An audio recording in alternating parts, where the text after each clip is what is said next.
capítulo de la hora de la 11 Guacha. Este es un programa especial, porque sabemos que octubre ha sido un mes complejo, dado por una parte porque se cumplieron los 2 años desde el estallido social, pero también porque el 18 de octubre se comenzó el proceso de escritura de la que esperamos que sea nuestra nueva constitución. Es por eso que en el capítulo de hoy lo que queremos hacer es indagar y reflexionar junto a nuestros invitados e invitadas sobre lo que ha sido este proceso. Y por eso el día de hoy nos acompaña Antonella Esteves, periodista, máster en arte por la Universidad de Chile y candidata a doctora en estudios de género de la Universidad de Buenos Aires. Además, Antonella es cofundadora del Festival de Cine de Mujeres de Chile, FEMCINE, y co-creadora de la Enciclopedia del Cine. También está hoy día con nosotros Claudio Alvarado del INCOP, historiador de profesión, candidato a doctor en arquitectura y estudios urbanos y miembro de la comunidad de historia mapuche. Claudio es investigador y hace muy poco lanzó su último libro, Mapurbequistán, Ciudad, Cuerpos y Racismos, Diáspora Mapuche en Santiago, siglo XX. También está con nosotros Ignacio Ochoa, académico, dramaturgo, director y actor chileno, fundador de la Compañía Nacional de Teatro Callejero La Patriótico Interesante, y además expresidente del Sindicato de Actores y Actrices de Chile. Actualmente, quizás lo han visto en la televisión, es convencional constituyente por el Distrito 14. Y finalmente, Manuel Canales, doctor en Sociología, profesor titular de la Facultad de Ciencias Sociales de la Universidad de Chile y director del Instituto de Ciencias Sociales de la Universidad de O'Higgins. Sus principales temas de investigación están relacionados con la sociología rural, la pobreza y la exclusión social. Así que bienvenidos, bienvenida Antonella, Claudio, Ignacio, Manuel, a esta hora de la 11 Guacha especial de octubre. Bueno, me sumo a la gratitud de la Alejandra, y bueno, sé que con Fernanda también comparte, digamos, ya estos agradecimientos. Y a mí me gustaría que partiéramos esta 11 y esta conversación con la reflexión que ustedes hacen, cada uno, digamos, desde sus lugares, también desde sus biografías, ¿ya? Respecto, digamos, a lo que ha sido este proceso, ¿no? Que se desata y que se desató, digamos, el 18 de octubre, ¿sí? Pero me gustaría también un poco que lo reflexionaran a la luz de estas viejas estructuras chilenas, digamos, como diría Brodel, ¿no es cierto?, de larga duración. Bueno, aquí Manuel, desde el punto de vista sociológico, digamos, tiene claro, digamos, también esas largas estructuras, ¿no es cierto?, de clase, etcétera. Claudio, el tema, digamos, de lo que ha sido el vínculo con el mundo indígena, la Antonella, digamos, con estas largas estructuras de dominación de género. Ignacio, desde el punto de vista también, ¿no es cierto?, de la cultura. Entonces me encantaría cómo lo analizan, ¿ya? Entonces, ¿podríamos partimos con la Antonella? ¿Ya? Ya, pues, bueno, primero muchas gracias, un placer estar en la 11 Guacha con tremenda compañía. Yo creo que lo primero que es súper evidente es decir que Chile no es el mismo que hace 2 años atrás, ¿no? Y venimos de un lugar de mucho horror, y el costo de llegar a este momento en donde tenemos una convención constitucional, en donde el mismo día que se conmemoraban 2 años de la revuelta, se empieza a escribir una nueva constitución. Yo creo que es algo que ninguno de los presentes ni siquiera soñó que podía suceder. Y a mí eso me da mucha esperanza y me entusiasma mucho. Ahora, al mismo tiempo, como suele suceder con las revueltas y con los cambios sociales profundos, ha sido a un alto costo, a un costo humano significativo.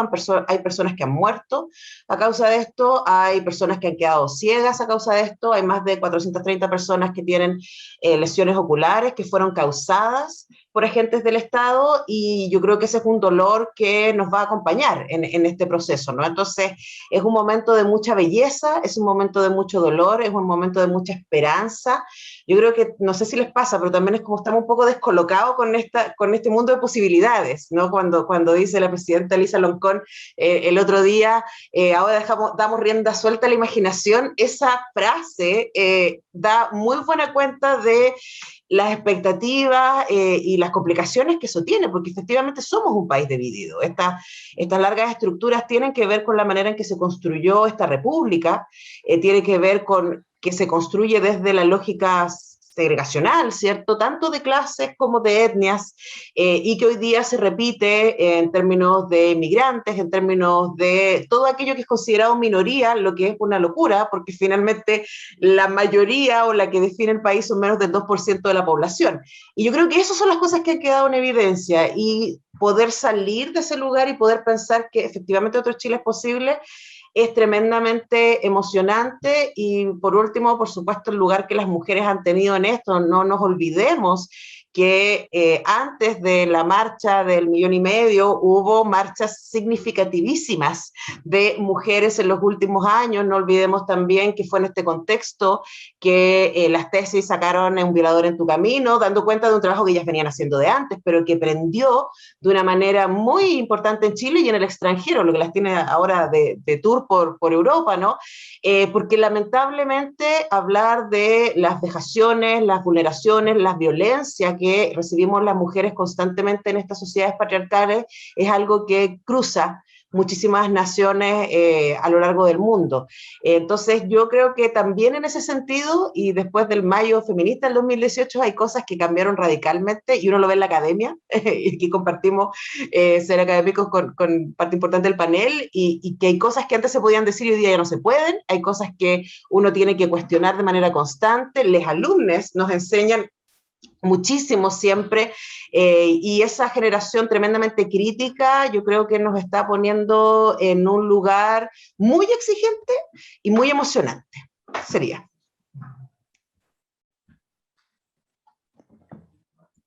Manolo, ¿qué te evoca, digamos, esta conversación, esta pregunta?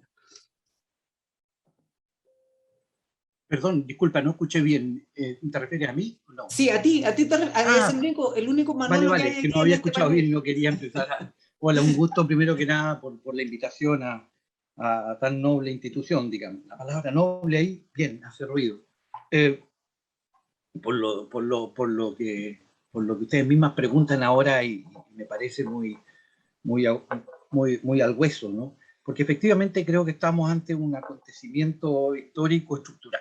Es decir, efectivamente como cuando el golpe militar, probablemente, quizás cuando las Mercedes de Tierra o la conquista, y no se me ocurre otra fecha más, estamos ante la coincidencia, por así decirlo, de la cuestión estructural total y la historia de esta humanidad que llevamos para siempre, hasta que lo resolvamos.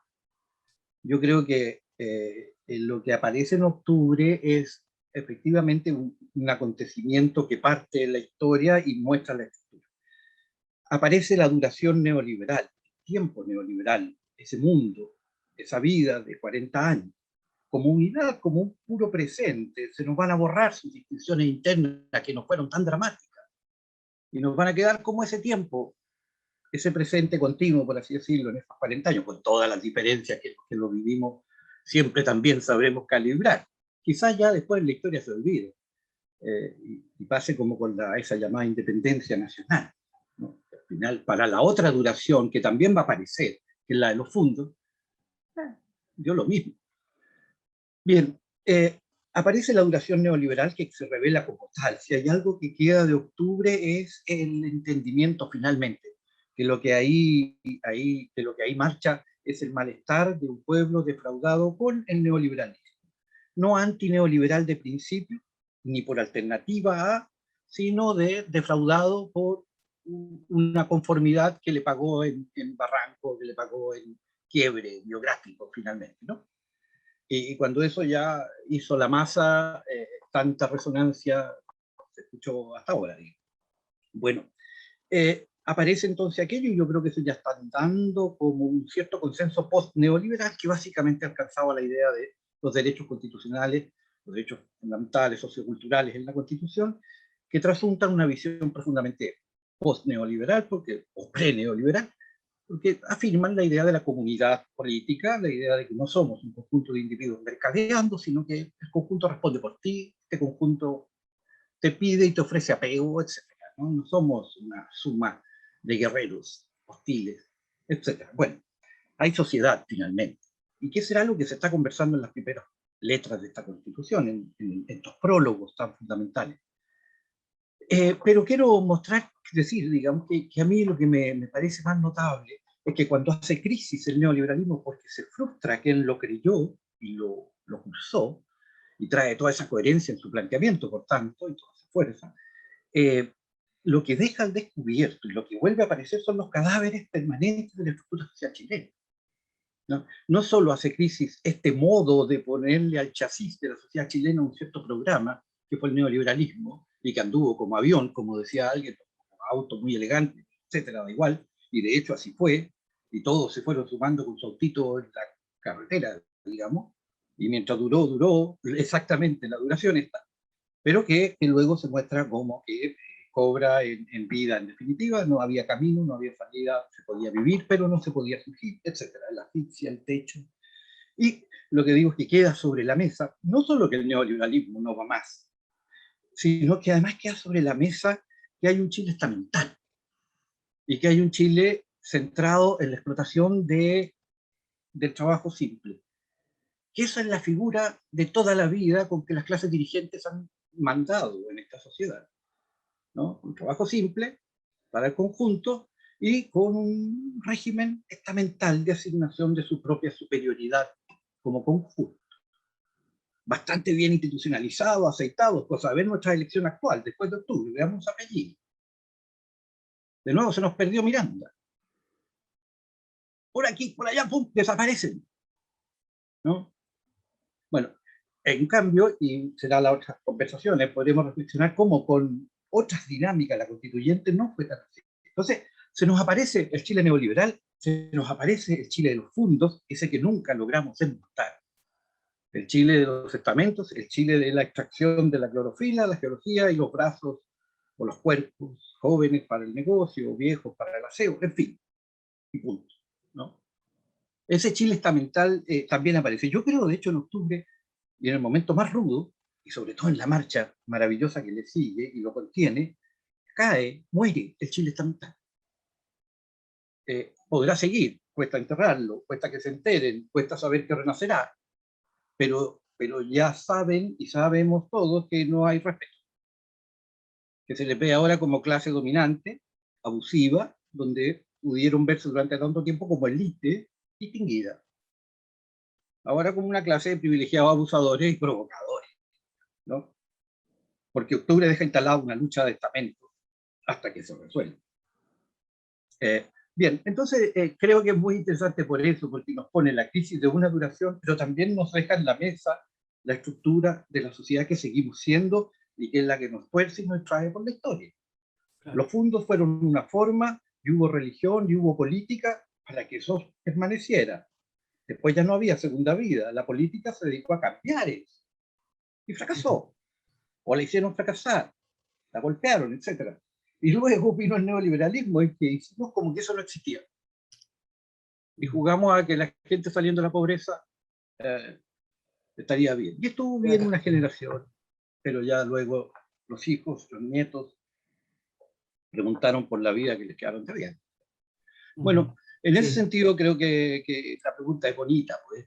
Toda la estructura social chilena, la de siempre, puesta en la mesa, como el asunto permanente, el más antiguo y el más estructural. Y fantástico, terrible, ¿cómo se nos olvidó? Para mí eso no es un misterio. ¿Cómo se nos olvidó este tema durante 30 años? Con esto de las clases medias, con toda una sociología incluso hecha en torno a ese olvido. Exacto. Eso lo dice el profesor. Bueno, para mí una pregunta tremenda. ¿Y acaso por eso también a la sociología le cuesta llegar a octubre? Y le cuesta nombrar esta torsión. Pues estábamos hechos para olvidarnos de que Chile es un país partido en dos, de cuna, y que vas a saber el colegio de tu bisabuelo para saber el colegio de tu hijo, ¿no? Y el oficio. Y bueno, eso es, diría yo, por ahora, para no pasarme mucho más.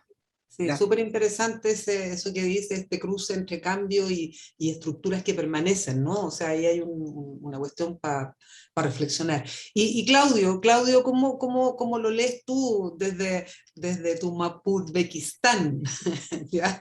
¿Cómo lo has interpretado?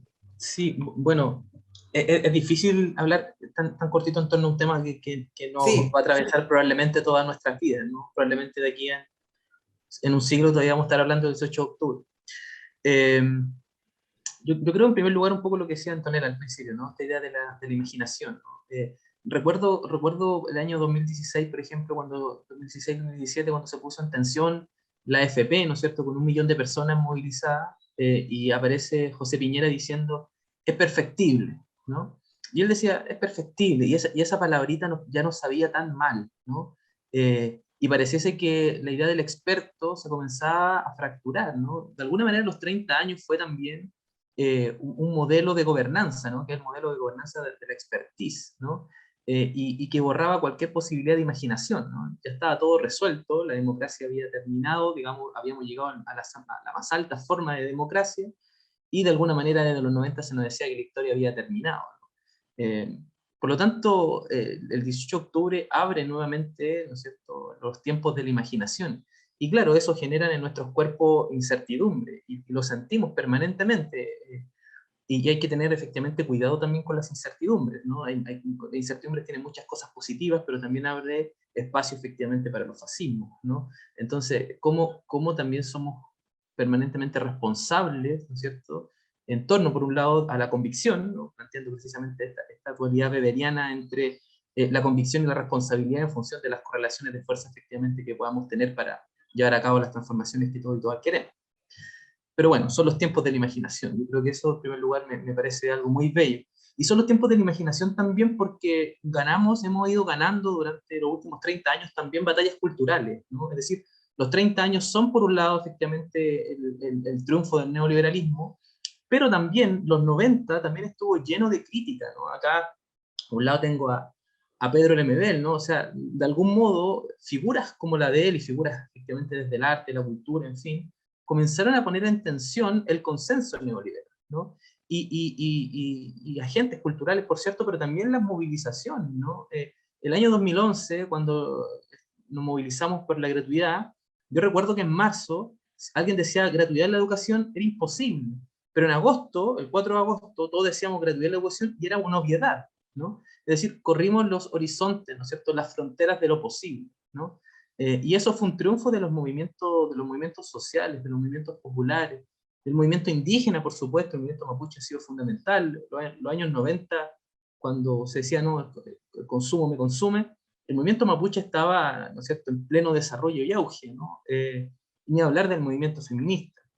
Y en ese sentido, el 18 de octubre y todo lo que acontece posteriormente es imposible de enclaustrar en una sola dimensión, ¿no? Está en debate, por ejemplo, la idea de estallido, revuelta o levantamiento.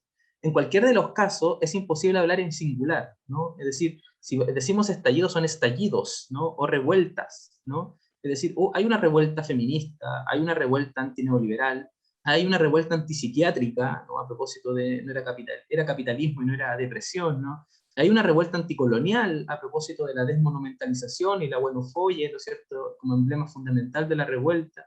Hay una revuelta contra la democracia de los acuerdos, en fin, son múltiples revueltas en un mismo espacio de desarrollo, ¿no? Yo creo que aquí termino con una pregunta, ¿no?, que permanentemente me hago en torno a las revueltas tienen esta condición, ¿no es cierto?, de invertir todo, ¿no? Como un poco esta noción de Pachacuti, ¿no es cierto?, que en el mundo boliviano, que particularmente el movimiento, el MAS, ¿no es cierto?, adoptó con mucha fuerza para intentar interpretar la idea de revolución para América Latina, ¿no? Las revueltas tienen este momento de invertir las cosas, ¿no? Y los que estaban arriba comienzan a decir, vamos a tener que repartir nuestros privilegios, ¿no?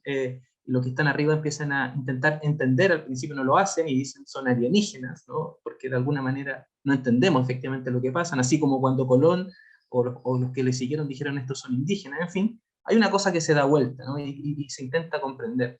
Ahora, viene un momento posterior a las revueltas, ¿no? O sea, los momentos destituyentes son fundamentales, y bueno, y un poco lo que está haciendo Ignacio, ¿no es cierto?, en representación de muchos y muchas, que es el momento constituyente. Ahora, eso efectivamente tiene una dificultad, ¿no? que es hasta qué punto es factible que esos desenvolvimientos anteriores que permitieron desatar e invertir todo pueden darle cauce posterior a aquello que se invirtió, ¿no? Es decir, hasta qué punto el movimiento indígena, los movimientos feministas, los movimientos socioambientales vamos a ser capaces o no, efectivamente, de colocar nuestras demandas, nuestras exigencias, necesidades, urgencias, precisamente en el desarrollo que se viene, porque en momentos, insisto, de certidumbre, es factible también que el fascismo tenga su espacio. Y por lo tanto, el cuidado y caminar sobre vidrios rotos siempre representa una dificultad muy grande. Simplemente termino con esta primera reflexión.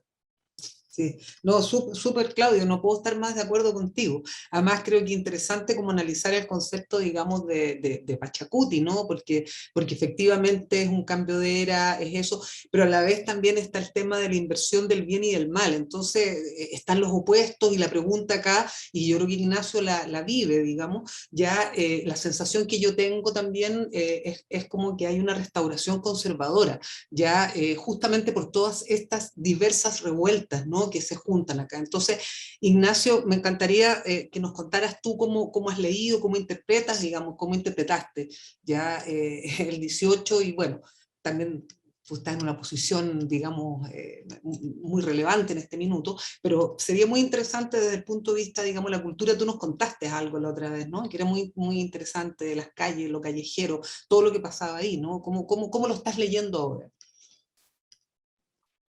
Sí, qué interesante estoy anotando ahí, porque me gustó mucho escuchar a Antonella, Manuel y Claudio.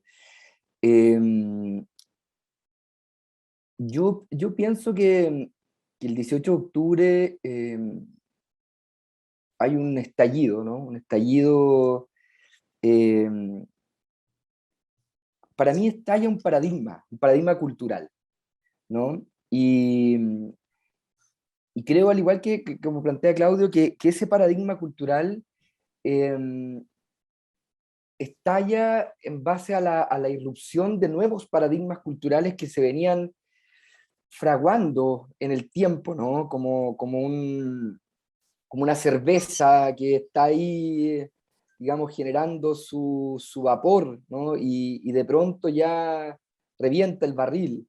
Y esos paradigmas, probablemente los más significativos o los que yo más observo de manera más clara, probablemente hay otros, por cierto, son el feminismo, el movimiento anticolonial, no sé si el indigenismo o la mirada, la perspectiva anticolonial, el ecologismo, ¿no? Es otro paradigma de época que irrumpe y deja de ser marginal. A propósito de estos lugares críticos que se estaban incubando en los 90, ¿no? El ecologismo era una cosa de ahí, de un grupete que estaba engrupido con algo y además habían unos que tenían como unos gurúes así en torno al humanismo, ecologista, una cosa de nicho, ¿no? O unas problemáticas de unas comunidades eh, que de repente irrumpían para sacar unos 500.000 o 300.000 votos en una presidencial simbólica. Y de repente nos encontramos en una constitución, una constituyente, que declara que vamos a hacer una ecoconstitución, ¿no? Y que firmamos un texto de manera unánime que estamos en emergencia planetaria y climática. O sea, creo que esa es la violencia con que irrumpen estos paradigmas y cambian la agenda, ¿no?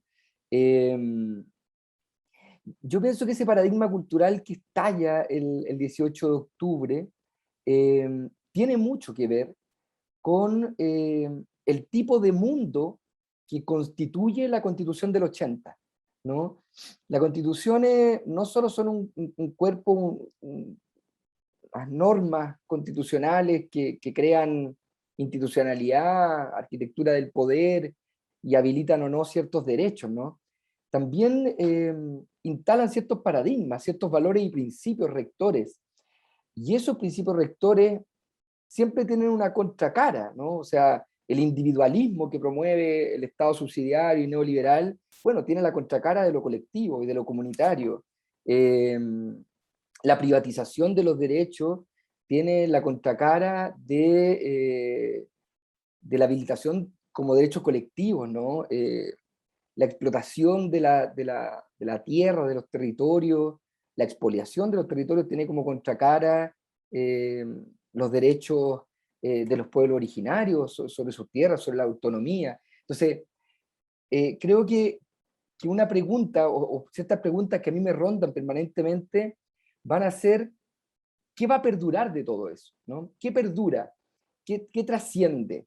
Porque yo creo, y esta es una pregunta que yo me hago mucho, y el otro día discutiéndolo con una persona me decían, bueno, que había un constitucionalista alemán que centraba su teoría en esta pregunta, ¿no? Que es cuánto aguanta la cultura respecto como a los cambios que puede introducir un proceso constituyente. Porque el espíritu que yo veo en la Constitución es cambiarlo todo, ¿no? Es pasar de un sistema político hiperpresidencial a uno parlamentario, es pasar desde un Estado centralista a un Estado regional, es pasar desde una cultura del hombre con familia, trabajador de clases medias altas, digamos, hacia un Estado paritario. O sea, hay un cambio muy potente. Entonces, mi pregunta todo el rato, en términos precisamente de una perspectiva cultural, es ¿qué perdura de esa cultura pre-18 de octubre? ¿Qué cambiará o qué habilitará la nueva constitución? ¿Qué cambios habilitará, por ejemplo, en esta reestructuración del poder, en esta rearquitectura del poder, en este habilitar nuevamente a la política, ¿no? Y a la ciudadanía como agente, al pueblo o a los pueblos, como hablamos ya definitivamente hoy día, los pueblos de Chile como agente incidente en la toma de decisiones? Y otra pregunta es, ¿qué ya cambió? ¿Qué cambió en nuestra cultura ya? Y qué simplemente, entre comillas, la Constitución debe dar cuenta de aquello, ¿no? Y yo creo que hay cuestiones muy poderosas. Hay gente que dice, ustedes quieren convertir a Chile en un Estado plurinacional, o quieren como crear un espacio de interculturalidad que no tiene la preponderancia. Yo creo que eso ya está. No es que nosotros vayamos a crear un Estado plurinacional, no vamos a crear plurinaciones. Esas naciones ya existen. Probablemente las vamos a reconocer constitucionalmente y les vamos a habilitar derechos y les vamos a transferir poder, ¿no? Pero esas naciones ya existen, siempre existieron. Y hay muchas cosas de ese tipo. Ya existen otros tipos de familia. Ya existe un poder local autoconvocado y auto organizado, ¿no? Para mí como que, y solo para terminar, yo tengo la sensación de que nosotros estamos, y esto se ha dicho mucho, ¿no? En un momento gramsciano. O sea, algo termina de morir, no sabemos exactamente qué es, algo está empezando o ya está naciendo, tampoco sabemos qué es. Estamos en ese tránsito a veces monstruoso en donde emergen los fascismos, ¿no? Donde emerge el peligro, atravesando ese túnel oscuro. Y yo creo que efectivamente a 2 años de la revuelta, aún nosotros no hemos sido capaces como país de materializar en la institucionalidad ningún cambio sustantivo. Y eso es tremendamente frustrante, ¿no? Porque aquí había la oportunidad de este proceso constituyente, pero el gobierno también tenía herramientas, el Congreso también, y no han dado ni una respuesta. Entonces hay gente que dice, oye, el octubrismo, este deseo de mantener esa pulsión, esa energía, ese desborde de octubre. Bueno, pero es que hay mucha gente que no ha tenido ninguna respuesta desde que emerge octubre, ¿no? Y ahora sí, para terminar, yo pienso que en octubre no es, a propósito precisamente de este paradigma neoliberal, de la ciudad segmentada, de la preponderancia del individuo por sobre la comunidad, no es la comunidad la que sale a la calle, es el individuo que sale a la calle y se constituye en comunidad en la calle.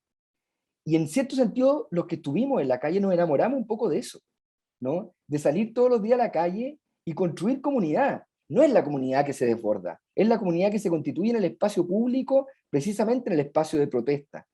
Y eso, como no ha habido reparación, hay gente que lo sigue necesitando. Hay gente que sigue habitando exactamente el mismo paradigma, el mismo abandono, y que necesita ir a la calle para volver a sentir de que efectivamente hay un lugar en donde es posible otro orden, ¿no? Un orden en base a una comunidad.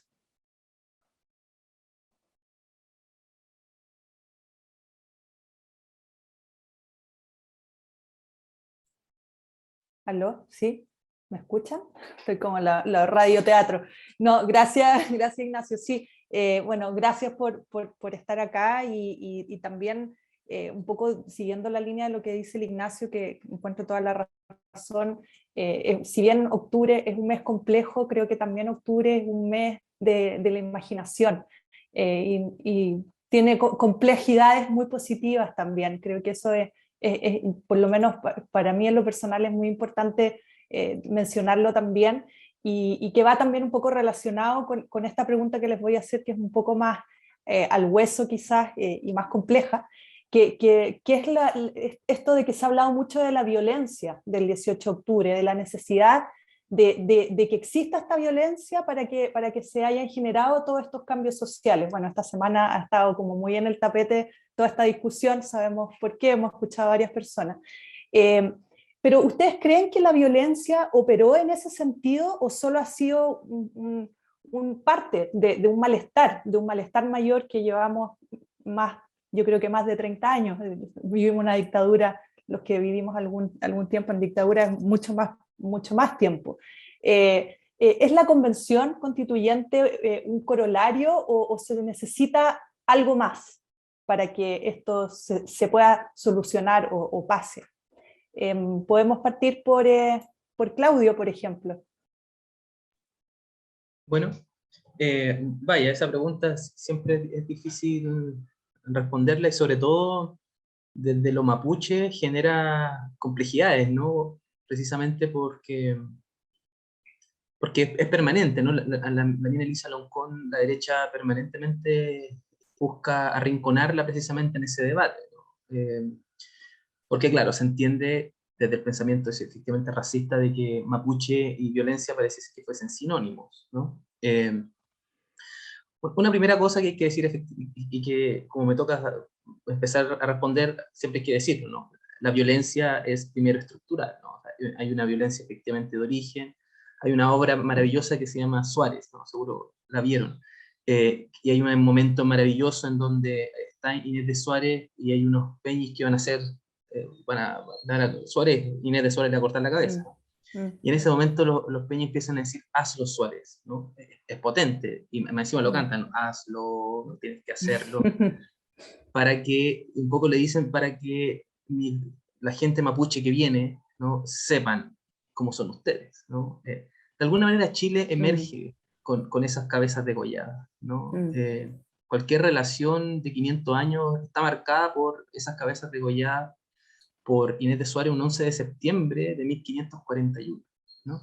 Y es imposible escapar a esa violencia, ¿no? Por lo tanto, es algo que nos cruza, y eso, hay una noción muy interesante, creo que antropólogo Grimson, que habla de las mitomanías argentinas, ¿no? Habría que empezar a hablar de las mitomanías chilenas. ¿Cuáles son los mitos fundantes que nosotros mismos consideramos que son parte fundamental de Chile? La idea de Chile como un país pacífico, un país permanentemente constitucional y no violento. No hay nada más falso que eso, ¿no? O sea, tenemos que eliminar efectivamente esa mitomanía. Chile está cruzada por 500 años por violencias, ¿no? Al pueblo mapuche no le pueden hablar, ¿no? No pueden hablar de violencia sin primero conversar en torno a la cuestión de la conquista y la ocupación de la Araucanía, de Gualmapu, la segunda mitad del siglo XIX, en fin. Dicho eso, que siempre hay que decir para intentar hablar de violencia, también tenemos que pensarlo efectivamente como un instrumento político, y ahí comienza efectivamente a plantearse más bien como un problema para nuestro sector. Yo creo que todos pertenecemos efectivamente al mismo sector, ¿no? Y ahí se vuelve complejo, ¿no? Hay que decir, sin duda, de que hay sectores al interior de los pueblos de Chile que consideran que la violencia es un instrumento, ¿no? Y que lo van a seguir utilizando, ¿no? Yo no sacaría eso de la ecuación, es decir, ya sea en Plaza Dignidad o sea en Gualmapu, hay sectores que efectivamente consideran la violencia como un instrumento, como una herramienta, ¿no? Probablemente los que estamos acá no pertenecemos necesariamente a ese sector, porque probablemente esos sectores tampoco quieren llegar a la Convención Constitucional, ¿no? Y hay que decir, por lo tanto, que la Convención, si es cierto, es una respuesta a eso, no es toda la respuesta, ¿no? No es la respuesta definitiva, y probablemente vamos a tener que estar lidiando probablemente toda nuestra vida, ¿no es cierto?, con el mismo problema. Ahora, yo diferenciaría, eso sí, con esta idea voy terminando, yo diferenciaría la violencia que emerge el 18 de octubre con otro tipo de violencia que está políticamente organizada, ¿no? Son dos tipos de violencia distintas, ¿no? Hay una violencia, no por ello irracional, que no se equivoquen cualquier persona de derecha, ¿no? Hay un hermoso libro de Ranajit Juha, que es un historiador de la India, eh, que parte el texto un poco preguntándose sobre la violencia campesina, ¿no? Y la forma más, el texto se llama La prosa de la contrainsurgencia. Entonces, típicamente la derecha considera que toda violencia que emerge desde el mundo popular es irracional. No, no es irracional, ¿no? Hay un sentido, hay un programa, incluso el programa de la dignidad, ¿no? Cuando alguien dice, hasta que la dignidad se haga costumbre, ahí hay un programa, ¿no? A lo mejor no está completamente delimitado, no están los puntos y los pasos que hay que hacer, pero hay un programa, ¿no? Es decir, existe eso, ¿no? Y que emerge desde la rabia, pero también desde la esperanza, ¿no? Por un lado. Y por otro lado está la violencia políticamente organizada, ¿no? Que también es parte del quehacer político en Chile. Y yo creo que aquí hay un gran desafío para el próximo gobierno. Y yo creo que, un poco a propósito que Fernando nos dice que esta pregunta es más al hueso, yo también pienso que sí, hay una gran pregunta para el próximo gobierno. Es decir, ¿qué va a hacer no solamente con esta violencia que emerge de una esperanza o de una rabia por dignidad, sino con la violencia políticamente organizada? Hay una gran pregunta que hacernos en torno a eso. Y que no es solamente el próximo gobierno, sino probablemente para los subsiguientes. Y que tampoco estamos inventando la rueda, ¿no? Salvador Allende efectivamente tenía un problema más o menos similar y durante todo el siglo XX también. Entonces, es un problema permanente y que por lo tanto exige, ¿no es cierto?, ser muy... mm, considerar que la violencia es algo... el peor camino es considerar que la violencia es algo irracional. Si consideramos ese camino, no hay ninguna posibilidad de solucionar absolutamente nada, ¿no? Solo en la medida que consideramos que la violencia es un acto racional, podemos efectivamente develar posibilidades de solución. Gracias, Claudio. Ignacio, que te veo ahí muy pensante sobre la pregunta y sobre lo que estamos hablando. ¿Qué crees tú? Sí, al igual que Claudio, esta pregunta es campo minado para los constituyentes, po, porque hemos tenido, Sí, ha sido esta no, no semana voy a decir sobre un todo. rico, no voy a decir un rico, pero un fecundo intercambio epistolar entre figuras como Christian Banken y Fernando Sí. H. a propósito de esto.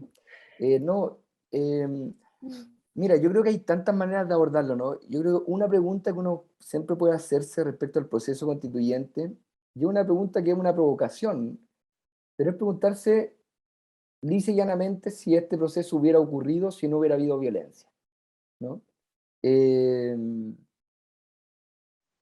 Y más allá de ese lugar al que quiere empujarnos siempre la derecha, precisamente, que es como esta condena moral a la violencia, ¿no? Como que la violencia se acabara porque todos nos ponemos de acuerdo para condenarla, además, ¿no? Claro. Ya, consenso es que la condenamos todos, listo, se acabó el problema, menos mal. No hay violencia. Al fin logramos que todos la condenaran, ¿no? Además, ¿qué es condenar la ¿Qué? violencia? Sí. Claro, uno trata de entenderlo, uno trata de entender qué es lo que sucede ahí, ¿no? Cómo se configura esa violencia, qué empuja esa violencia, qué moviliza esa violencia. Y yo comparto con Claudio que hay, claro, hay una violencia más inorgánica y hay una violencia probablemente mucho más organizada. Eh, yo no tengo una...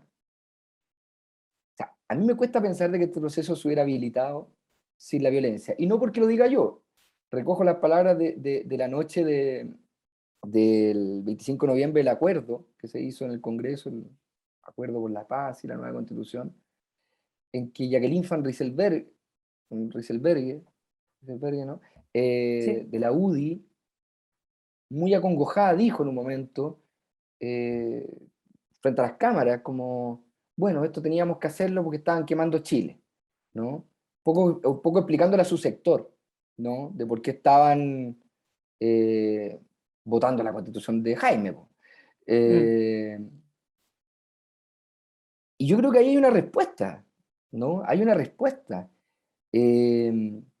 Ahora, ¿por qué llegamos a esos niveles de violencia? Bueno, yo creo que eso es a lo que se dedica sea, no sé, la ciencia Los social, ¿no? sociólogos. Como los sociólogos, todo, como, y son tantos los orígenes, ¿no? Sabemos los orígenes, pero probablemente una parte importante de esa violencia tiene que ver con este paradigma neoliberal y todo lo que eso significa en términos de organización de la sociedad, del lugar que quedan los sujetos en esa sociedad, la comunidad, de la privatización de los derechos, de las asimetrías estructurales que se generan, de la segmentación y segregación en la ciudad. Bueno, todos los componentes que forman parte de ese paradigma de concentración, ¿no? de riqueza, de expoliación. Yo tengo la idea de que la violencia difícilmente va a cesar con el proceso constituyente, ¿no? Y estoy de acuerdo que va a ser una tremenda complejidad para el próximo gobierno, que espero que sea un gobierno de izquierda además, administrar ese asunto. Porque desde una cierta mirada un poco cándida de la izquierda, en este afán siempre de concentrarnos en las causas de la violencia, en ciertas causas materiales, ¿no? De la violencia que genera las condiciones estructurales para la emergencia de la violencia, a veces descuidamos otras variables en el asunto. Y yo no sé, incluso pensando en que si efectivamente la Constitución en el corto plazo tuviera un efecto directo en la calidad de vida de las personas, yo no sé si eso desmonta la violencia, ¿no? Hay procesos ahí mucho más complejos. Sí. Y más largo, ¿no? Y Más largo. mucho más largo, sí. Por eso decía Claudio que no es ni siquiera este gobierno, sino que pueden ser incluso 2 o 3 más. Y ahí depende de muchas variables. Antonella. Sí, bueno, hay tantos lugares donde entrarles, ¿no? Ahora, mi esperanza a propósito de lo que dicen Claudio e Ignacio es que sí sabemos que las sociedades más equitativas son menos violentas. Eso está súper comprobado, ¿no? Entonces sí, lanzamos hacia allá, efectivamente podemos tener esperanza de que en algún momento. Ahora, frente a tu pregunta, Fernanda, yo pensaba, ¿cuál violencia? Y yo creo que también las manifestaciones han dado cuenta de eso. Una que es periodista, yo rabeo mucho con el periodismo televisivo, lo hago entre comillas porque esto es exactamente lo contrario de lo que a mí me enseñaron en la Universidad de Chile, en la escuela. Porque tiene que ver también con por qué el 18, o sea, por qué el 19 de octubre, porque el martes estábamos hablando de los postes y no de este carabinero que mató ahorcando a una persona. O sea, háblame de violencia, ¿no? Entonces creo que lo que está profundamente en debate, lo que está en el centro del campo de batalla, es el sentido común. Yo creo que ese es el cambio cultural profundo que estamos viviendo, ¿no? Entonces hay una pelea por el sentido común y quienes han sido los dueños del relato, históricamente, porque Manuel preguntaba, ¿cómo no nos dimos cuenta, no? Y bueno, porque estábamos metidos en un relato, estábamos metidos en relatos del oasis. Y yo creo que incluso, y en el relato del oasis, e incluso quienes sufrimos con ese relato, recordemos, 75% de los chilenos adultos estamos endeudados, hay cerca de 5 millones de personas que no pueden pagar sus deudas. O sea, eso es violencia, ¿no? Y claro, y antes del 18 de octubre y antes del 2017 probablemente, y antes de la movilización pingüina también era como, bueno, es lo que hay, básicamente, ¿no? Y eso también es violento. Entonces, yo creo que la televisión, particularmente, por supuesto el Mercurio y la Tercera, pero estoy pensando, yo siento que el Mercurio y la Tercera le hablan a su gente. O sea, es como, tienen un discurso que está hecho para ese 2%. Y la televisión y especialmente los noticieros son los que están siendo las herramientas, y los matinales, que decir, son las que están siendo las herramientas de ese 2% para crear un sentido común en el resto de la población.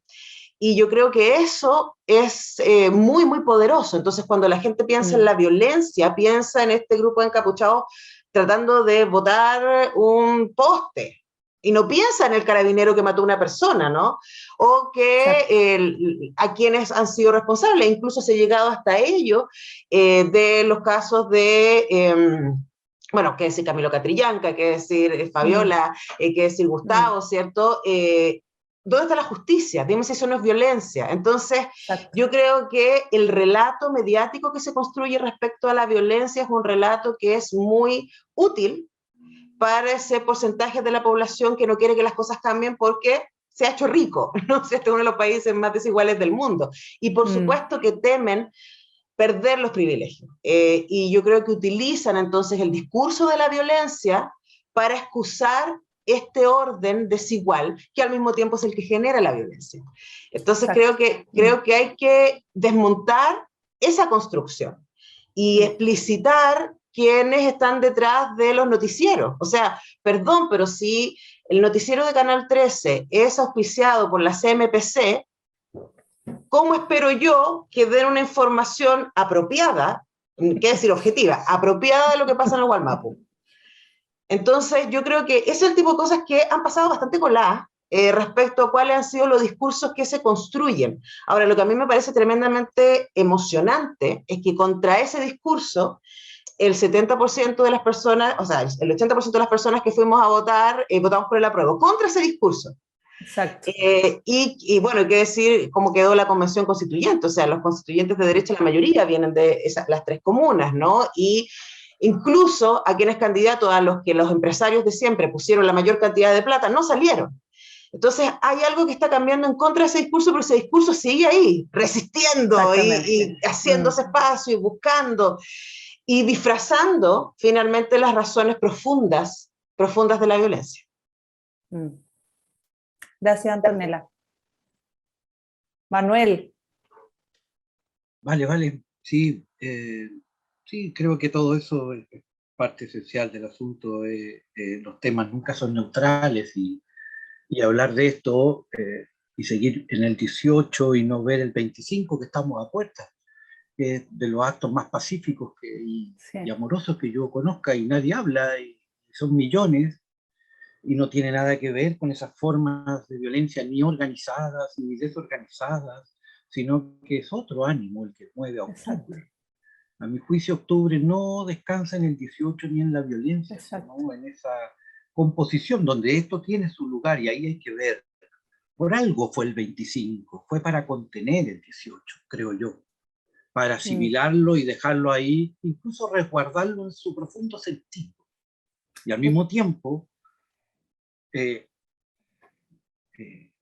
interpretarlo de un modo que su arista de energía desbordante, como el fuego, como la protesta en los 80, que era lo mismo, ¿no?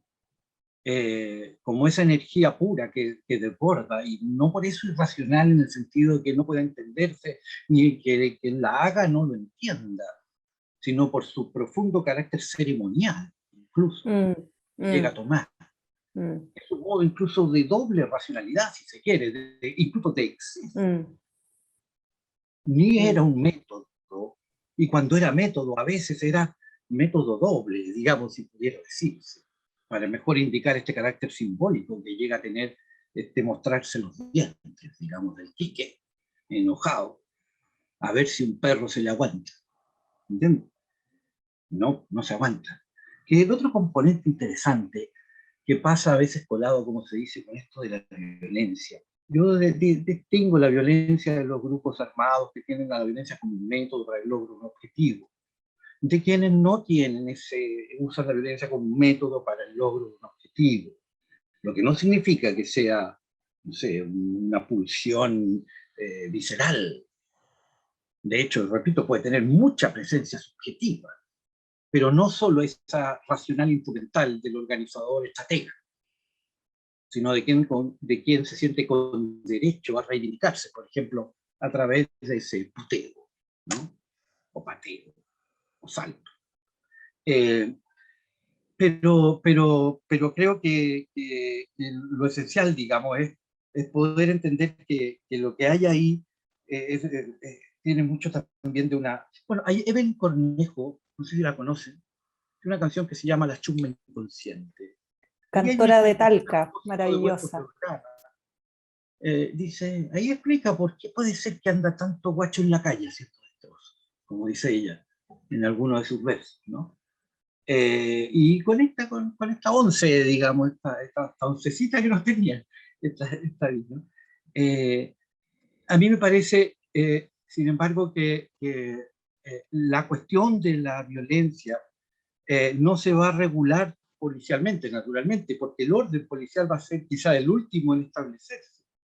Mientras no restablezcamos el orden del cotidiano, donde los sujetos sienten que la vida que llevan les defrauda y por lo tanto toleran la transgresión. Yo no sé si somos más violentos, como que hubo una tolerancia, y la hay, que depende de la puesta en la mesa de un orden válido o legítimo. Mientras el orden siga siendo ilegítimo, como hoy día lo entiende el mundo de las clases trabajadoras, cuando esto no rinde, cuando esto defrauda, cuando esto es lo que es, bueno, no esperen, una conformidad activa y curadora de lo, al revés. Entonces creo que esto se juega en si va aquí a circular o no una esperanza. Y ahí sí creo que no tiene que ver con el próximo gobierno, ni con más, ni con algo proyectable como un programa, sino como si se logra interpretar o no lo central de octubre. Si se logra interpretar o no los intereses, por así decirlo, objetivos del pueblo que marcha el 25. Y a mi entender, el interés objetivo que marcha en octubre, ese antineoliberalismo, que al mismo tiempo, que ya está siendo medio interpretado, donde convergen todas las diversidades en un principio de unidad, que va a ser, yo creo, lo que más teme el otro. Es lo que una joven decía, para explicarlo, decía, mira, era todo tan fuerte, tan emocionante, tan agresivo. Y agresivo ahí no era mal, no era violento, sino que era la idea de agresividad. ¿Qué es la agresividad? Esto de ir hacia adelante. Esta idea de un pueblo unido que va hacia adelante es lo que es el poder profundo, porque se internaliza como un dato de la correlación de fuerza. De hecho, nadie usó la violencia en esa idea de método para un objetivo, pero una vez que se le permitió y se observó como que es un experimento de por Dios, ¿qué resulta? ¿No? Como nada.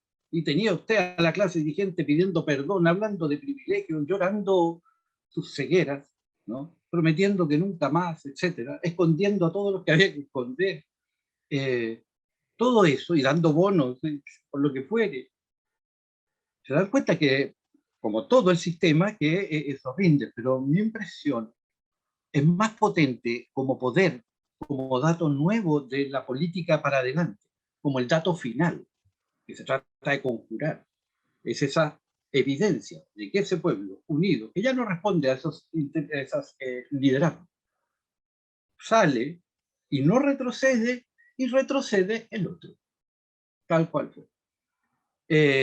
Y por eso que la Convención Constituyente es notable, porque es un intento de asumir ese dato. Ahí está la Constitución, vamos a... Y ahí termino. Creo que el modo de contener esa violencia expresiva que ahora se tolera es generando una esperanza colectiva que interprete ese interés profundo. Y que al final del viaje no es con prisa, no es un pueblo que quiere urgencia, ni es asunto de asuntos específicos, ni que se vayan sumando. Todo eso ocurre porque no está esto otro. Que alguien le diga, sí, yo sé, esta sociedad de estamentos y de trabajos esclavistas, nunca más. Vamos a ver cómo lo hacemos, cuánto nos demoramos. Pero mientras no hagamos eso, no habrá orden. Y podremos ser feministas, ecologistas, pacifistas, descentralizados, todo. Y el conflicto profundo que estalló en octubre seguirá ahí, creo yo. Al menos en un eje esencial. Hay que objetar el Chile estamental.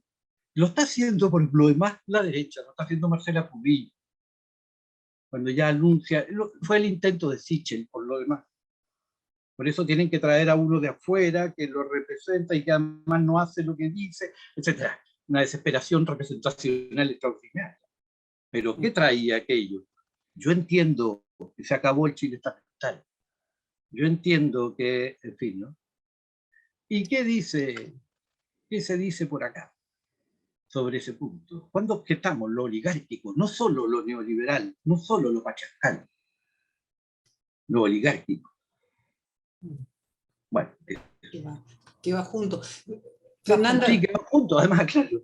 Que va junto. Exacto. Fernanda, dos cosas que quisiera decir, que creo que no lo han tocado, digamos, bueno, ahora un poco Manolo, pero a ver, Claudio hablaba de estas diversas capas de violencia, ¿no? Cuando hemos trabajado el tema de las violencias contra las mujeres, digamos, también hemos trabajado esas densidades. Pero a mí lo que me llama la atención y que tampoco nadie habla ni conversa, es esta expresión de esta masculinidad en la violencia, ¿ya? Estas barras bravas, ¿ya? Porque acuérdense que antes del 18, ya siempre las barras bravas producían, ¿no es cierto?, estas rupturas en la ciudad, estas violencias, también estas quemas. Acuérdense, yo no sé si ustedes y estaban ahí presentes como con esa cosa, ¿no es cierto?, bullente por un lado. Por otro lado está la narcoviolencia.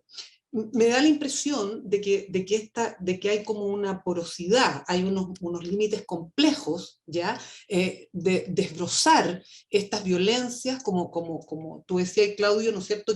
O Ignacio, ¿no? Esta comunidad que se construye en la calle. A mí me preocupa desde el punto de vista feminista, ¿ya?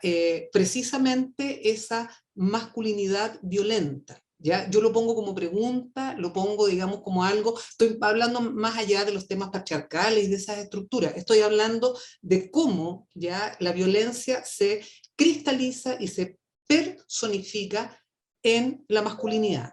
Gran pregunta, que yo sé que no es una pregunta ya de resolución rápida ni política en la nueva constitución, ya, pero creo que debe no sé, yo siento que hay que colocar. Era eso que quería acotar, Fernanda. Sí. Hemos hablado de octubre, pero como bien decía también Antonella, se empezó el 18 de octubre a redactar la nueva constitución en este espacio constituyente, y justamente ahí queríamos adentrar esta parte de la conversación, porque nos parece importante también como hito de lo que estamos viviendo hoy en día. Y ahí quisiera preguntarle a Antonella, desde el punto de vista de la cultura y de las comunicaciones, ¿tú crees que va a haber una preocupación desde la Convención Constituyente para que ésta se democratice aún más, digamos? Y también, si crees que la paridad de género se va a inscribir en nuestra cultura, en nuestros procesos, siendo que ya está instalada ahí, pero ¿se va a instalar a nivel global? ¿Tú qué piensas? Yo le tengo cualquier fe a la Constitución, a la Constituyente. Le tengo cualquier fe al Ignacio, a la Malucha, a Jorge. Hay un montón de gente que yo quiero y admiro mucho que están ahí. Primero porque siento que, mira la ojera del pobre Ignacio, mira cómo está trabajando esta gente. O sea, de verdad, yo le sigo a un montón de constituyentes y de verdad es impresionante cómo han trabajado. Hablando de cómo se ha construido discursos falsos, o sea, de verdad se han sacado la mugre. Y yo siento que, porque son muy conscientes de la relevancia de lo que están haciendo. Y lo que están haciendo es cristalizar este cambio cultural. Y yo creo que lo que Sonia decía respecto al macho violento, es un tema cultural, lo sabemos, ¿cierto? No siempre la sociedad humana ha sido patriarcal, no siempre la sociedad humana ha sido machista y por lo tanto a los varones se les ha enseñado a ser violentos. Y por lo tanto confiamos que se puede enseñar a no ser violentos.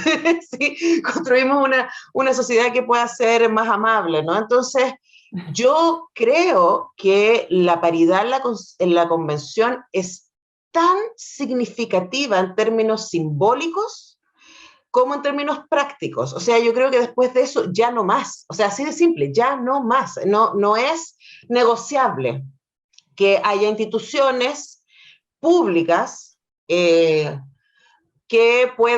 no puedan tener a la mitad de la población justamente representada. Yo creo que esa cuestión ya fue ya. Y yo creo que los partidos, con mucha resistencia, están dando cuenta de ello. Luego, una cosa es lo que pasa en términos legales, ¿cierto? Y lo que se instala, y otra cosa son los cambios culturales, los cambios de sentido común. Y hay súper buenos ejemplos de esto. O sea, ahí teníamos el permiso maternal de los varones, que ha sido usado por menos de un 5% de los varones que pueden hacerlo. ¿Por qué? Porque culturalmente siguen siendo tremendamente sancionados por ser padres cuidadores. Entonces, yo siento que para algunas cosas vamos a tener que seguir instalando ley. Vamos a tener que seguir teniendo discriminación positiva por un rato, porque son tantos siglos de arrastrar inequidad que vamos a tener que hacernos cargo de que primero sea una obligación hasta que culturalmente sea algo natural. Ahora a mí me parece que las nuevas generaciones de feministas no nos van a permitir otra cosa. O sea, las chiquillas son intensas, digámoslo, para lo bueno y lo malo, ¿no? Y en este caso para lo muy bueno. Yo creo que en ese sentido, y yo lo veo, por ejemplo, en las escuelas ahora, yo trabajo mucho con cine, por supuesto, entonces como que, y hay ciertas cosas que ni siquiera se discuten. Es como, y cuando uno cuenta, bueno, solamente hace 10 años.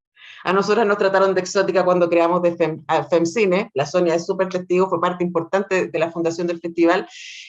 Hoy día es como obvio, entonces yo creo que estamos en ese trecho, estamos en ese trecho y por lo tanto como proceso de cambio es tremendamente exigente, es difícil, porque lo que pasa es que son muchas experiencias las que convergen en esta escena, ¿no? Y por lo tanto hay muchas demandas, hay muchos dolores que convergen.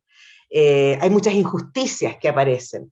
Entonces, ponerse de acuerdo respecto a cuáles son las prioridades y cómo va a funcionar es súper exigente, pero yo creo que la idea de la paridad y del feminismo está ya. Y a la gente que todavía no le cae el... O sea, imagínate lo que pasó esta semana con esos diputados UDI, en serio. O sea, es como wow, señor, ¿en qué época vive? Y ¿sabéis qué lo gracioso? Que yo pensaba, y es como, claro, es como, efectivamente las cosas cambiaron súper rápido.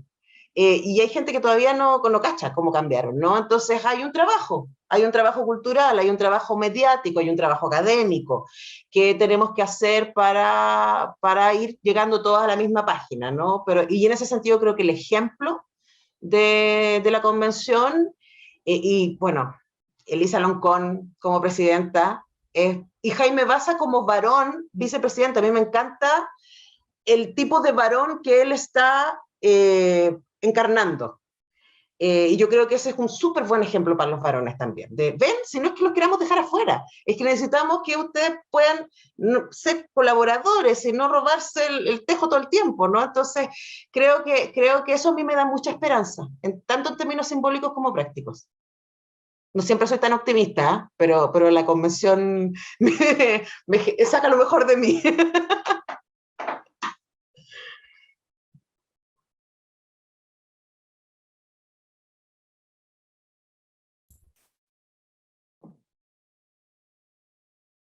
Ale, te quedaste muteada.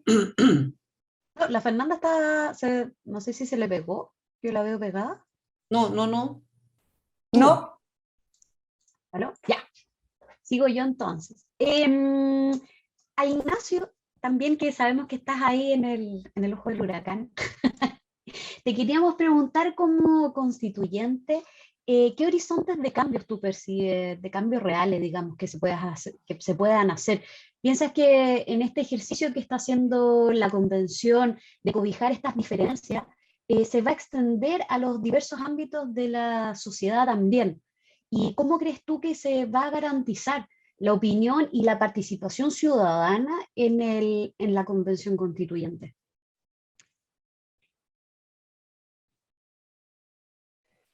Mira, yo tengo la idea de que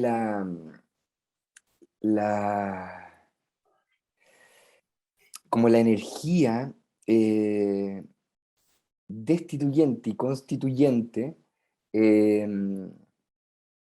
tiene como una fuerza imparable, ¿no?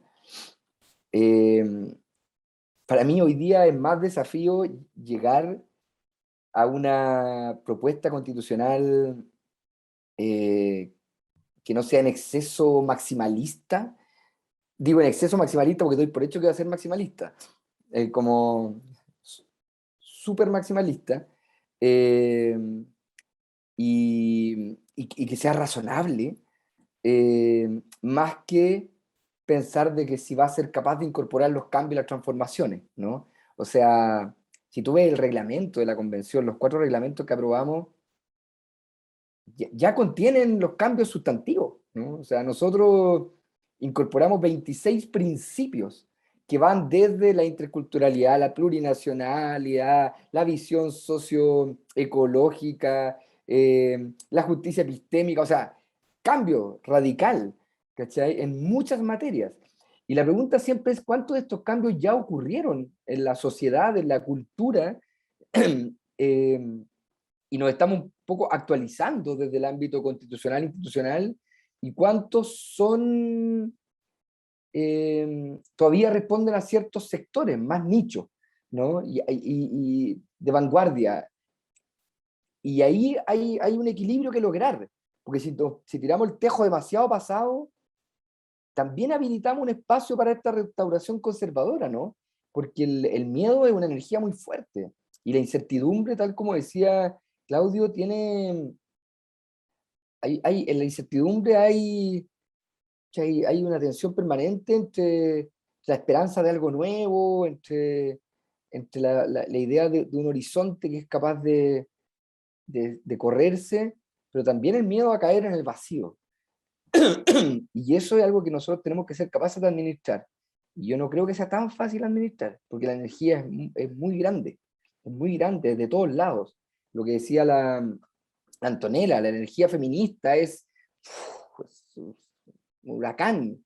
La energía anticolonial es otro, la energía ecologista es otro. O sea, abre una puerta y te entra una energía gigante que quiere tomarse todo, ¿no? Y que quiere que esté en todo, y que en cada palabra y en cada texto y en cada frase estén contenidos todos esos valores, principios, derechos, cambios. Entonces yo cambio sí, cambio veo, ¿no? Y respecto a la participación, yo creo que aquí estas típicas trampas y cosas complejas precisamente de estos procesos, ¿no? Porque una de las demandas recurrentes de la ciudadanía es la participación. Pero a la vez, en nuestra cultura, nosotros no estamos habituados a participar políticamente. Entonces la convención, y me parece un muy buen ejemplo lo que está explicando, habilita 8 espacios de participación. 8. Y yo temo que pase un poco lo que nos pasaba como en esas tomas universitarias, en que estábamos 2 meses peleando por representación de los estudiantes en espacios triestamentales, lográbamos ganarlo y después no habían estudiantes que llenaran los cupos, ¿no? Y un mes después pasaba el decano en la hora de almuerzo y nos decía, como diciendo, para eso, bueno, tanto. ¿Ah? Entonces, pero porque hay algo cultural, porque hay países que la gente está acostumbrada a participar, ¿no? Y está habituada. Hoy día la gente no sabe. Hoy espacios de deliberación colectiva, ¿qué significa? Y vamos a poder, tampoco hay confianza de que vaya a incidir directamente, ¿no? Esta sensación de perder el tiempo, de ir y estar una mañana entera en una cuestión que al final no va a tener ninguna gravitación en ningún lado.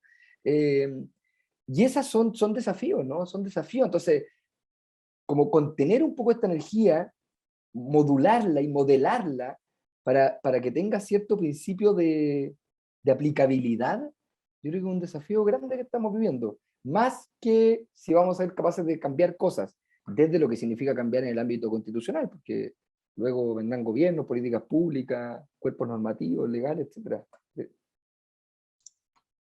Gracias, Ignacio. Sí, sin duda es un desafío. Y ahí, Claudio, te queríamos preguntar, en este proceso constituyente, ¿tú crees que han ganado los pueblos indígenas, especialmente el mapuche, en estos procesos y en su expresión, además que tienen en la convención constituyente? Porque también uno puede preguntarse, en base a lo que hemos conversado, el tema de la violencia, también de la discriminación, pero también del racismo. ¿Tú crees que esta nueva constitución basta para superar el racismo que existe? Bueno, no. Pero sí abren muchas posibilidades. Yo creo que esta pregunta, como todas, muchas, hay que responderla efectivamente como en niveles. O sea, un primer nivel diría yo que es notorio el hecho de que se está inaugurando al interior de la tradición de las izquierdas en Chile una visión anticolonia, ¿no? Y eso es muy positivo. Y digo que se está inaugurando porque no es algo que la tradición de la intelectualidad izquierda tenga mucha trayectoria. Uno podría decir que probablemente en los 80 emerge, donde por supuesto Sonia, ¿no es cierto? José Bengoa, en fin, comenzaron a pensar estos temas antes que se dio Lipschutz, pero en los 50, y para de contar, digamos. O sea, no hay una larga tradición intelectual, reflexiva al interior de la izquierda chilena en torno a estos temas, digo, a diferencia de, qué sé yo, Perú. O sea, Mariátegui desde los 20 está pensando en estas cosas, ¿no? Vasconcelos en México, en fin, ¿no? Es decir, hay una tradición en Chile que no está muy desarrollada. Yo creo que en buena hora tenemos una emergencia muy potente, transversal al interior del mundo de la izquierda progresista, que por lo tanto efectivamente avisoran un siglo XXI, algo distinto, y que sin duda en la convención se está fraguando también esa reflexión, ¿no? Entonces, ese es el primer nivel que me parece muy, muy interesante. Otro nivel tiene que ver con los procesos políticos propios del mundo mapuche, ¿no? Elisa Loncón, Adolfo Millagur, ¿no es cierto? De alguna manera también Rosa Catrileo, aunque es más joven, obedecen junto con los otros convencionales, pero siento que los tres tienen mucha energía, ¿no es cierto? De hecho, Adolfo y Rosa logran ser parte de dirigir, ¿no es cierto?, dos comisiones, digamos, y bueno, Elisa es la presidenta de la convención, por lo tanto tienen mucha energía ellos tres, y que obedecen a trayectorias políticas mapuche, ¿no? Es decir, bueno, aquí costaría mucho reflexionar en torno a esto, porque es muy largo, pero tiene que ver con intentar comprender que el movimiento mapuche efectivamente tiene trayectorias, ¿no? Son procesos de maduración interna, ¿no? Y que, querámoslo o no, internamente también tenemos tensiones, ¿no? En torno a cuáles van a ser las herramientas fundamentales para conquistar los horizontes estratégicos, ¿no? Y sin duda, durante los últimos 20 años, el sector más gravitante al interior del movimiento mapuche era el sector que utilizaba precisamente la violencia política como instrumento y como herramienta, ¿no? Cuando Elisa da el discurso el 4 de julio, da un golpe de timón al interior del movimiento mapuche, ¿no? Que todavía se hace sentir, todavía es muy difícil efectivamente de conocer todo lo que significa eso al interior del propio movimiento, que es parte de una trayectoria más larga, ¿no? Sonia en un libro precisamente en torno a esto, ¿no? Que tiene que ver con los movimientos mapuche en particular desde los años 10, desde la Sociocopulicán. El libro de Sonia termina más o menos en los 60, ¿no? Y da cuenta de una trayectoria larga del movimiento. Pero a lo que voy es cómo Elisa, cómo Adolfo, cómo Rosa representan esta otra trayectoria al interior del mismo movimiento mapuche, que probablemente tienen los mismos horizontes estratégicos que el movimiento que utiliza la violencia política, ¿no? Autodeterminación de los pueblos, territorio, en fin, ¿no? Etcétera.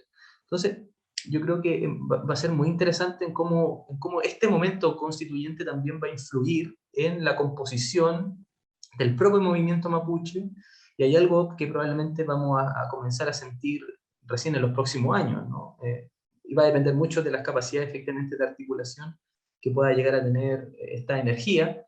Yo trabajo precisamente con uno de ellos, con Elisa, ¿no es cierto? Y de alguna manera una de nuestras preguntas tiene que ver permanentemente con eso, ¿no? Además de nuestro trabajo en la convención, ¿cómo desarrollamos también al interior del movimiento mapuche mayores niveles de articulación política? Y que por lo tanto la convención sirve en el desarrollo incluso de los procesos de politización interna, ¿no? En suma, yo diría que, por supuesto que es un avance muy interesante que se esté discutiendo en Chile, ¿no? Sobre plurinacionalidad, que casi que ya ese artículo está casi ya escrito, ¿no? Como difícilmente se va a poder sacar, y por supuesto ya está, eso es un avance interesante, importantísimo en el desarrollo político de nuestro pueblo, pero también reconocemos que esto no termina con la aprobación de la nueva Constitución, ¿no? O sea, y de nuevo, los desafíos para los próximos gobiernos van a ser gigantescos, ¿no? El tema, por ejemplo, territorial.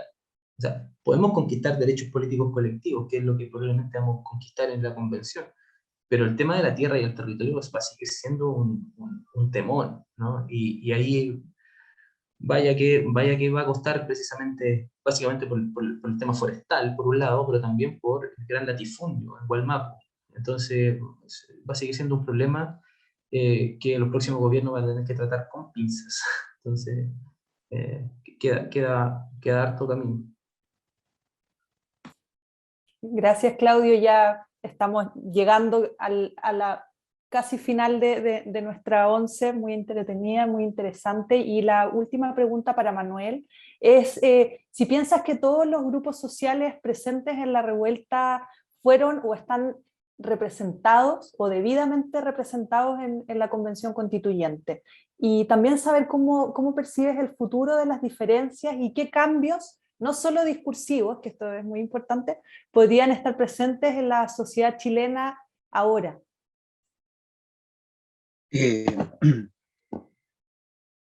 Bueno, tengo un poco de ruido con esta conversación, por lo siguiente, y me quedaba con el planteamiento de Ignacio, ¿no?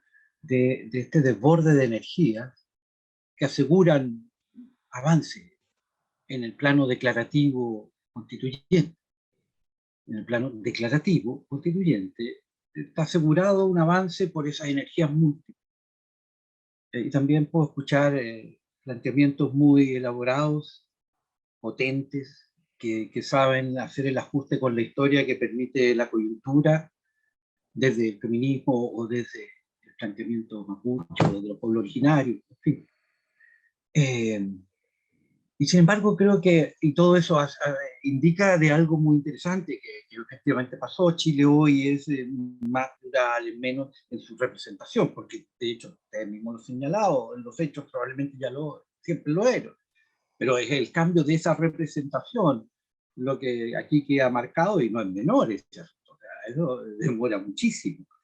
Y es verdad que ahí se acumulan procesos que venían en el camino, etc. Y Chile, en ese sentido, descompone esa matriz patriarcal, patronal, del unitario y desigualista, ¿no? El discriminador autoritario, ya figura el patrón de fútbol, ¿no?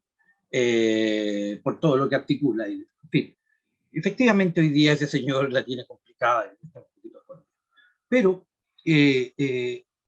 creo que, sin embargo, no termina por reunirse ese conjunto. ¿O dónde se reúne? Más allá de la Convención de Derechos Humanos, más allá de la cultura de derechos humanos. ¿Dónde converge finalmente ese conjunto de diversidades tan bien representadas y con tanta energía? ¿Y por qué ocurre esto? Octubre tenía, sin embargo, una cierta capacidad centrípeta. ¿Y dónde estaba eso? Y no estaba, creo yo, en estas otras diversidades que sí pueden, cuando Octubre, encontrar su mejor modo de cobrar su tiempo de la historia y hacer el avance y al mismo tiempo impulsar a Octubre a otra escala. Y fue el mutuo encuentro, digamos, de una energía social que no venía, según mi interpretación, de estos movimientos como tales. Con estos movimientos que a su vez lo conducen, lo cualifican, y su mejor ejemplo para mí es las tesis, ¿no? Que llevan al movimiento ya a una escala cultural formidable que le hizo muy bien, precisamente, a esta posibilidad de entendimiento de Octubre como un actor social que no era la violencia, que era el anuncio de otro habla, de otra subjetividad, incluso de otras presencias, ¿no? Y lo llenó de cultura, lo llenó de subjetividad en ese sentido, de sentido también. Pero quiero decir que dejo esa pregunta, ¿dónde se reúne? Que no sea solo la cultura de derechos humanos. ¿Y basta con la cultura de derechos humanos para interpretar Octubre? Bien. Segundo, entonces digo, ¿y qué otra sorpresa me mostró Octubre o la misma constituyente y el gran discurso de Elisa Loncono, lo que hoy día dice Valentina, soy la pendeja, flaite, picante, rota, ¿no? India y comunista, además. La tiene toda, se puede negar, se le hace el elogio por hablar así, ¿no? Porque no hay llegar y sacar ese habla. Y lo que ahí está nombrando, digo yo de nuevo, es la otra sorpresa para mí de Octubre, que está mal nombrada o signada, y la lista del pueblo es su mejor manifestación. Que llega a nombrarla de algún modo y tiene que deshacerse y no logra consistencia, y sin embargo hizo su trabajo.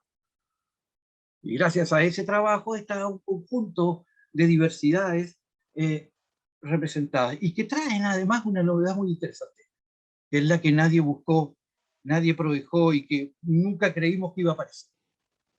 Llegaron los colegios particulares subvencionados.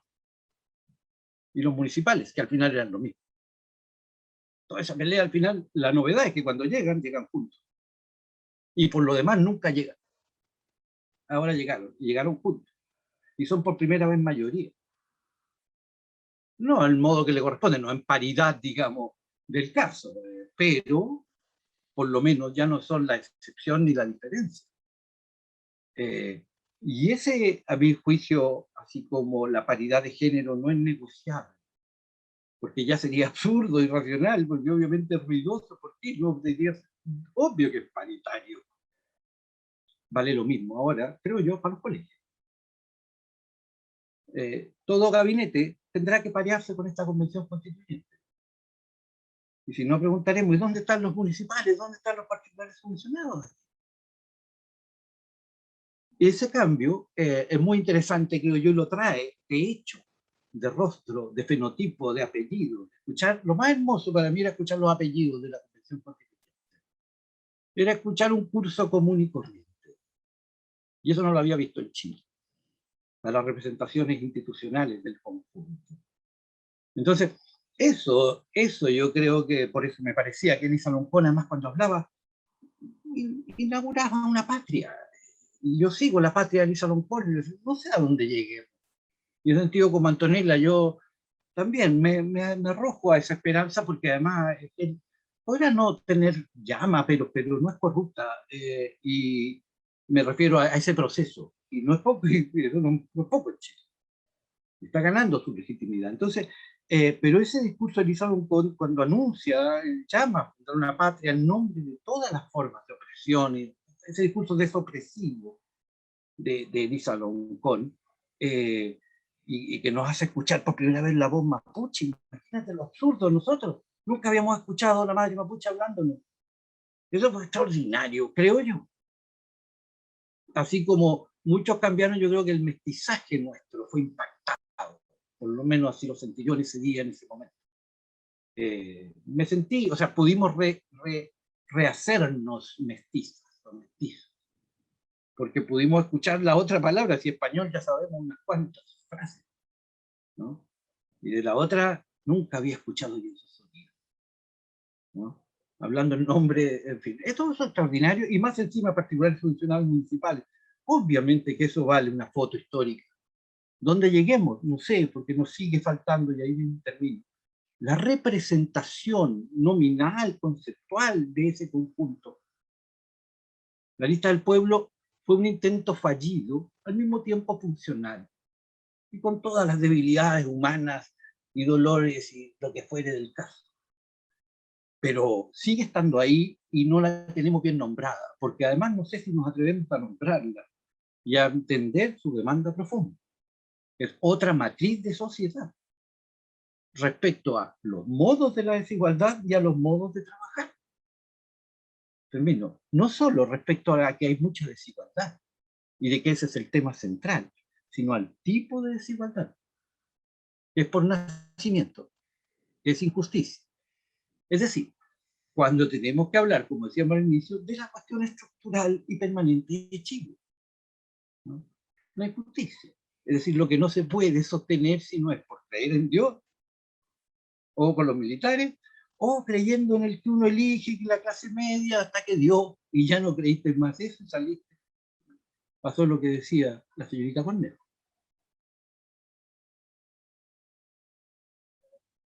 Sí, sí, buenísimo. Pucha, sabes que estamos, pero se nos ha ido demasiado volando. Podríamos realmente, yo creo que tenemos que hacer una profundización de esta conversa, digamos, en unos meses más, a la luz de lo que suceda. Y ahora, bueno, para terminar, nosotros siempre en nuestras 11 le pedimos a nuestros invitados e invitadas que dejen un mensaje para las personas que nos están escuchando, que nos están viendo, lo que quieran decir a la luz de esto, anudar, reflexionar, digamos, una breve, digamos, pensamiento sobre lo que ha sido también esta conversación. Así que, ¿podemos partir, Claudio? Sí. Bueno, no sé, realmente como insistir permanentemente en la lucha contra el racismo, me parece que eso, siento yo que que es vital esta cuestión. Me quedé pensando en Elisa particularmente. Por ejemplo, uno de los momentos, en un momento alguien se acercó y le dijo a Elisa que le mandaban un saludo sus ex patrones, ¿no? Porque Elisa trabajó en su juventud como empleada doméstica en Pucón. Y una persona que estaba ahí en el Congreso le dijo eso, ¿no? O sea, imagínense lo fuerte de aquello. Por supuesto, era una persona de derecha, ¿no? Esa persona de derecha buscaba algo en particular, ¿no? Someter de nuevo a la sensación, ¿no es cierto? Esa sensación de inferioridad, ¿no es cierto? Que se quiere permanentemente someter a los pueblos indígenas. Entonces, yo creo que la lucha contra el racismo es una cuestión fundamental, que en última es una lucha por hacernos humanos, ¿no? A los deshumanizados. Es el elemento central. Y por lo tanto, y hacer humanos, esto implica también, y con esto voy a terminar, no tampoco santificarnos, ¿no? Y yo creo que ahí hay una difícil tarea, ¿no? De cualquier lucha antirracista. De por un lado, volvernos humanos, pero eso implica necesariamente también dar cuenta de que no somos perfectos y que tampoco somos la luz al final del túnel, ¿no? Sino que somos parte del mismo túnel, ¿no? Y eso probablemente es la mayor dificultad que tenemos en estos momentos también. Cómo los pueblos indígenas pueden ser elementos fundamentales para la construcción de nuevos horizontes civilizatorios, pero al mismo tiempo no entregarnos a nosotros toda una responsabilidad que nos compete, por el contrario, a toda la humanidad. Eso. Gracias, gracias Claudio. Antonella. Sí, yo creo que para resumir, desde mi perspectiva, el levantamiento de octubre tiene que ver con una resistencia a un relato ajeno. Es millones en las calles diciendo no somos lo que tú has dicho que somos. Y eso corre para las primeras naciones, eso corre para las mujeres, eso corre para las disidencias, eso corre para todos, como dice Claudio, me encantó a quienes han sido deshumanizados, quienes han sido tratados en el margen. Y por lo mismo me parece súper importante resistir a esos discursos. Y yo diría, apaga la tele, lo tengo que ver igual por temas de trabajo, pero creo que hoy día hay espacios informativos potentes. Por supuesto, yo estoy muy orgullosa de trabajar en la Radio Universidad de Chile, donde estamos haciendo un esfuerzo profundísimo por informar, por darle espacio a las distintas voces y también a las y los constituyentes para dar cuenta de su trabajo. Yo sigo a muchos constituyentes en redes sociales y eso a mí también me ha ayudado a entender lo que está pasando y a tener un punto de vista más real. Todo discurso tiene agenda. Esto es súper importante decirlo. Entonces, yo creo que es muy importante que cuidemos quién pone la agenda en nuestra cabeza y por lo tanto que escojamos muy bien quién nos está informando, porque en este momento eso es clave. Clave, totalmente de acuerdo. Sí. Ignacio, gracias Antonella. Ignacio.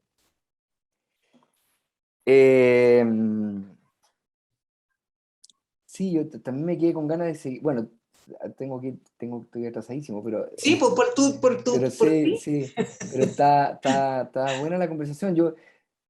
Me parece interesante la provocación de Manuel respecto a dónde se reúne, ¿no? Y yo creo que efectivamente, yo no tengo la sensación de que todavía haya proyecto político realmente, ¿no? Y también creo que hay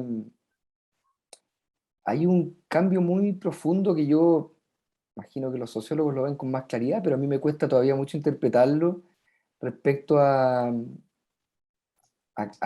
cuál es el sujeto pueblo hoy, ¿no? A mí una de las cosas que más me llamó la atención como a nivel performativo en el estallido era que la gente salía con pancartas como individuales, ¿no?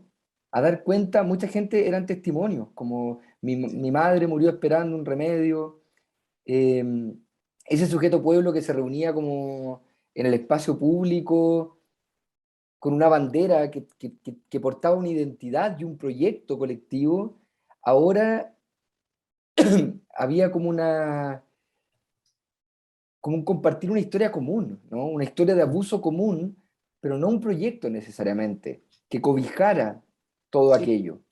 Y eso creo que está en proceso, ¿no? Yo no sé para dónde va exactamente eso. Yo creo que en la convención nosotros, ha sido muy interesante en los discursos escuchar como ciertos pisos comunes, ¿no? Un Estado social, democrático y de derecho, un Estado plurinacional, un Estado cuidador, asegurar derechos sociales fundamentales, recuperar ciertos bienes comunes naturales, los derechos de la naturaleza. Hay ciertos, como hay estaciones a las que llegar, ¿no? Pero yo no sé si todo eso alcanza todavía a constituir un proyecto. Y yo creo que eso está forjándose, ¿no? Y probablemente no solo está en proceso de forjarse en Chile, yo creo que estamos en un proceso epocal de que algo cuaje, ¿no? La historia no estaba muerta, aparentemente, pero tampoco sabemos cuál es el proyecto, ¿no? Eso es cierto. Y, Sí. y eso me parece que bueno, que la convención también se inserta en ese espacio de incertidumbre, ¿no? Y Ujú. de inestabilidad conceptual, si se quiere. Eso, y simplemente para cerrar, invitar a la gente a que le ponga ojo a la Comisión sobre Sistemas de Conocimientos, Sí. Culturas, Ciencia, Tecnología, Artes y Patrimonio. Es una comisión que escapa absolutamente a la norma respecto a las comisiones tradicionales para efectos de generar un texto constitucional, y creo que tiene unas posibilidades de cruce, de reflexiones muy Absoluto. interesantes, y espero ver desfilar ahí además en las audiencias públicas a grandes cerebros y corazones, tanto del mundo de la academia, de los espacios comunitarios, territoriales, de los pueblos. Así es que pónganle ojo, yo creo que va a estar interesante el debate ahí. Eso, Sí. y muchas gracias por la invitación a Sí. todas. Un gusto Sí. como siempre. Muchas gracias, Ignacio. Manuel, para cerrar, ¿cuál sería tu hilado? A ver, paciencia, porque esto es de tiempos largos, digamos, ¿no? Sí, no es de prisa esto, no es asunto de prisa. Ni nadie está pidiendo prisa, salvo los que siempre han pedido prisa y lo único que les importa es la prisa. No, esto puede ser muy demoroso, siempre y cuando, segundo, además sea radical. Tampoco extremista, porque extremista siempre habrá. El extremismo como disposición, no, radical, refundacional, ¿no? De largo plazo, refundacional, y eso es paciencia y radicalidad en ese sentido, digamos, ¿no? Es lo que primero se me ocurre como para pasar este momento, digamos. Pero por otra parte quedo muy intrigado con que Ignacio también conceda que ahí hay un tema, y que es la conversación que creo falta, que no es de la convención constituyente ni tampoco de la presidencial, fíjense, porque tampoco el candidato presidencial puede resolver estos asuntos en cuanto tal. Pero es la conversación política que hay que instalar de un proyecto de sociedad que no tiene que ver con soñar, sino con reconocer los intereses específicos que están en lucha. No es un asunto de defender principios, como uno puede también escuchar a veces en la lista que nos propone Ignacio, e identidades, principios que, por cierto, todos lo asumimos, sino intereses contrapuestos de la sociedad. La derecha sabe a quién representa y está afanosamente buscando un modo de validar ese interés como interés colectivo, que es la tarea política que tiene. ¿Quién está buscando representar ese otro interés? Y dejémoslo planteado, porque creo que Ignacio también tiene razón, no es cosa de fijar una identidad pueblo como un personaje. Si lo que se está señalando allí, por lo demás, un personaje que resulta bien dibujado por la misma geografía con que la clase dirigente decidió encerrarse. Basta de preguntarse quién es el pueblo, todos los que están más acá de esa raya, y se acabó. Solo nosotros a veces no sabemos qué es pueblo, pero todo el mundo tiene claro quién es clase dirigente y quién no. El tema no tiene que ver con los pobres, tampoco. La clase dirigente y las clases trabajadoras y la élite, como se llamaba. Y bien, pues eso indicaría que hay que esperar, participar de esa discusión de qué proyecto de sociedad va a ser capaz de instalar una nueva esperanza, que no es instalar una nueva realidad, no es hacer el cambio. Y quien quiera hacer el cambio ahora o se cobre no haber podido hacer los cambios o no hemos hecho ningún cambio, creo yo que habla bien de su interés, pero se equivoca y más bien pensara en qué esperanza podía instalar. Y de hecho han instalado y han mantenido mucha esperanza. Quizás para mí el valor mayor de la Convención Constituyente es que continúa, que logró encontrar su tono, que ahora está haciendo su discusión, que ha podido encontrar su camino. Ya es harto y la representación que tiene. Pero eso, no olvidar finalmente lo que se nos va a olvidar de nuevo, que es la desigualdad estamental y la matriz productiva explotadora simple. Eso es lo que al pueblo lo ahoga. Si alguien logra interpretar esa contradicción, que mientras en Chile los puestos se asignen por apellidos para el 8% de la educación particular, y el puestos complejos y el resto son puros puestos simples para todos los demás, básicamente, no hay orden posible, porque se cayó el yugo. En ese sentido, decía yo, murió un Chile estamental, porque este sujeto popular o este sujeto negado dio un paso adelante y no retrocedió, y bastó con eso. ¿Acaso el principal tema de la violencia sea qué violencia puede reprimir ese pueblo en serio? Eso. Muchas gracias, Manuel. Muchas gracias. Y bueno, y muchas gracias a todos y todas, y toda. Y toda que ya. Llegamos ya a nuestra finalización de la 11 Guacha. Y totalmente queremos agradecerle, bueno, a Antonella, Claudio, Ignacio, Manuel por acompañarnos en este especial que quisimos hacer en la hora de la 11 Guacha con más invitados, una mesa extendida para poder conversar sobre lo que está sucediendo, pero yo creo que también nos vamos luego de esta conversación también con esperanza de recoger en estos diálogos que tenemos que seguir haciendo y seguir profundizando para poder construir esos programas, esos horizontes que sin duda todos los anhelamos. Así que les agradecemos enormemente y agradecemos también a todos y todas quienes nos siguen en todos nuestros episodios de la hora de la 11 Guacha. Recordarles que nos pueden seguir en nuestras redes sociales, en Facebook, en Instagram. Nos pueden escuchar también si es que no nos quieren ver a través de Spotify. Así que los invitamos a que nos sigan a través de todas nuestras redes y les mandamos a todos un abrazo enorme y nos vemos en un próximo episodio de la hora de la 11 Guacha. Un abrazo, que estén muy bien. Un abrazo. Chao, gracias. Chao, que estén muy bien.